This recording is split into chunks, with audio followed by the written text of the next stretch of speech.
अगर आपको भी सूजी के पापड़ खाना बहुत पसंद है तो पापड़ बनाने का ये बहुत ही आसान और यूनिक तरीका आपको बहुत पसंद आएगा। अगर पापड़ बनाते समय आपके भी पापड़ टूटते या फटते हैं तो इस वीडियो को बहुत ध्यान से देखिएगा। इसमें मैंने बहुत अच्छे अच्छे टिप्स और ट्रिक बताए हैं जिससे आपके भी पापड़ बिल्कुल परफेक्ट बनेंगे, ना ही टूटेंगे ना ही फटेंगे, बिल्कुल कागज की तरह पतले पतले और बिल्कुल एक शेप की गोल गोल बनेंगे।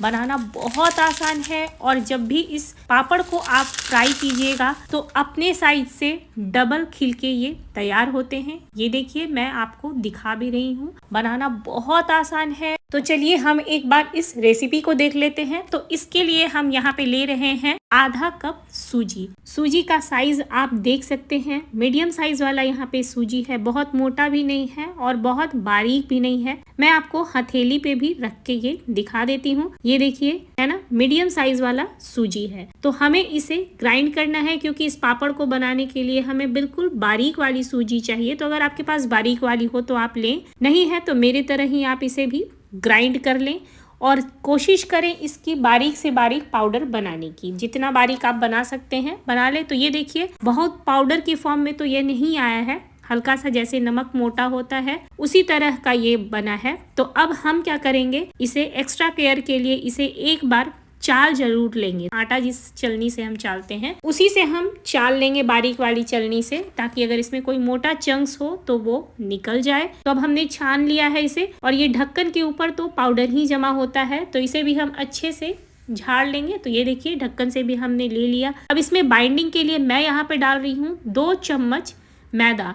जिस चम्मच का हम खाने के लिए यूज़ करते हैं उसी का मैंने यूज़ किया है। आप चाहें तो यहाँ चावल के आटे का भी यूज़ कर सकते हैं। अब इसमें स्वाद से हल्का सा कम नमक डालेंगे। तो यहाँ पे मैंने आधा चम्मच से हल्का सा कम नमक लिया है क्योंकि पापड़ जब सूखता है उसमें नमक ज़्यादा पता चलता है। अब पानी कैसा लेना है, पानी बिल्कुल गर्म लेना है और ध्यान दीजिएगा, पानी मैंने यहाँ पे आधा कप लिया है। आधा कप का आधा भी डाला है मैंने और बाकी का पानी साइड पे रखेंगे। इसे अच्छे से हम मिक्स करेंगे और ये जो आधा कप पानी लिया था हमने इसमें डाल दिया सारा, यानी कि अभी हमने टोटल आधा कप डाला है। फिर भी ये डो बहुत हार्ड है तो हम यहाँ पे आधा कप और पानी ले रहे हैं और इसमें थोड़ा थोड़ा करके हम डाल रहे हैं। इस तरह से इसे मिक्स करते जाइए आप। धीरे धीरे आप देखेंगे कि सूजी पानी को सोखता जा रहा है और फूलता जा रहा है, मगर पानी एकदम गर्म लीजिएगा क्योंकि ठंडे पानी से फिर इसमें गिठलियां बनने लगती हैं। गर्म पानी से बहुत ही अच्छा सा तैयार हो जाता है। तो इस तरह से मिला मिला के हमने इसे मिक्स कर लिया है। ये देखिए, अब 1 कप पानी में से इतना पानी बचा था सारा हमने डाल दिया है, यानी कि आधा कप सूजी के ऊपर हमने यहाँ पे 1 कप पानी लिया है और इसकी कंसिस्टेंसी आप देख लीजिए, बिल्कुल इस तरह की है ना। तो अभी हम इसे साइड पे रखते हैं। यहाँ पे मैं ले रही हूँ इडली स्टैंड और उसमें डाल रही हूँ हल्का सा घी, बस ग्रीस करने के लिए। अगर घी से आप ग्रीस करते हैं तो आपका पापड़ लंबे टाइम तक फ्रेश रहता है और अगर तेल से आप ग्रीस करेंगे तो पापड़ में 10-15 दिन में स्मेल आ जाएगी। तो अब यहाँ पे पानी को अच्छे से गर्म करने के बाद इसके ऊपर हम इस मिक्सचर को डाल देंगे इडली स्टैंड में और इसे मीडियम फ्लेम पे हमें टाइम देख के 8 से 10 मिनट के लिए पकने देना है। इधर एक थाली में हल्का सा घी ग्रीस करके साइड पे रख दिया है। अब 8 मिनट हो गए तो हम चलते हैं वापस से गैस की ओर और इसे चेक कर लेते हैं। ये देखिए, चाकू में ये नहीं चिपक रहा है, यानी कि ये बिल्कुल तैयार है। टोटल मैंने 8 मिनट रखा था और अब हम इसे गरम गरम ही निकाल के एक प्लेट में रख लेंगे जिसमें हमने घी ग्रीस किया था। तो ये देखिए, इडली के टाइप का ये बन गया है और सारे इडली को हम निकाल लेंगे। और अब एक बाउल लिया है जिसके नीचे तली पे मैंने हल्का सा घी लगा दिया था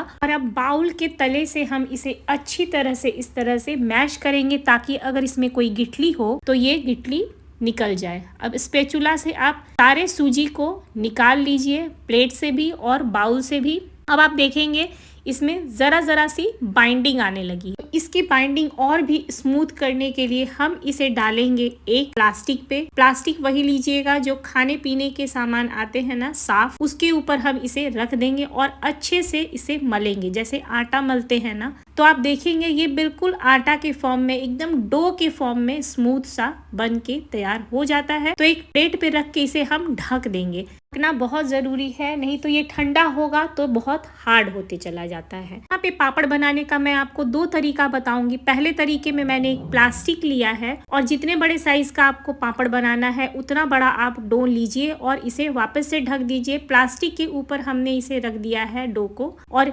ऊपर से एक और प्लास्टिक लेंगे और इस तरह से इसे बेलन से बेल लेंगे। प्लास्टिक को घुमाते जाइएगा तो आप पापड़ को प्रॉपर शेप दे पाइएगा, इसमें कोई दिक्कत नहीं होती है। आराम से बस स्लैब के ऊपर प्लास्टिक को घुमाते जाना है और एक इस तरह का कोई भी बाउल लीजिए, जितना बड़े साइज का आपको पापड़ बनाना है, और ऊपर से हल्का सा इस तरह से प्रेस कर दीजिएगा तो प्रॉपर आपका बिल्कुल गोल गोल पतला पतला पापड़ बनके तैयार हो जाएगा। अब इसे हाथों से नहीं उठाना है, आपको सीधे प्लास्टिक को उठाइए और जहाँ पे आपको पापड़ डालना है वहाँ पे इसे डाल दीजिए और हाथों से इस तरह से इसे प्लेन कर दीजिए और प्लास्टिक को ऊपर की ओर निकाल लीजिए। बहुत इजीली निकल जाता है। और जो भी पापड़ हम बेलन से बेल के बनाते हैं उसे सूखने में ज़्यादा टाइम नहीं लगता है। तो अगर आपके घर में धूप नहीं आती है, पंखे के नीचे भी आप रख देंगे तो एक दिन में बहुत अच्छी तरह से सूख जाएगा। अब दूसरा तरीका मैं बता रही हूँ। चकले के ऊपर घी को हल्का ग्रीस कर लिया है और डो को इस तरह से हल्के हाथों से चारों बगल घुमाते हुए हम इसे बेल लेंगे। जितना पतला आप इसे बना सकते हैं बना लीजिए।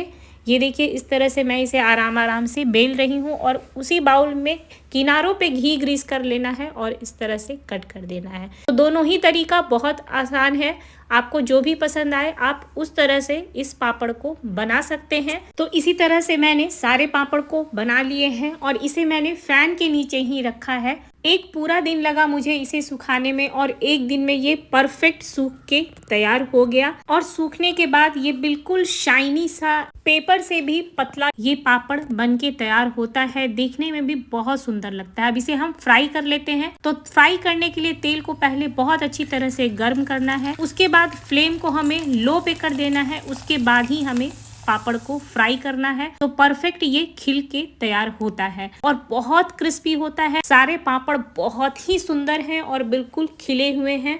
आपको मार्केट में भी ऐसे पापड़ नहीं मिलेंगे। तो कैसी लगी आपको ये पापड़ मुझे कमेंट करके जरूर बताइएगा। अगर रेसिपी पसंद आई हो तो एक प्यारा सा लाइक जरूर दें और अपनी फैमिली और फ्रेंड्स के साथ जरूर शेयर करें। अगर चैनल पे फर्स्ट टाइम आए हैं तो प्लीज इसे सब्सक्राइब करके बेल आइकन को प्रेस कर दें। मिलती हूँ नई रेसिपी के साथ, तब तक के लिए bye bye, take care and enjoy.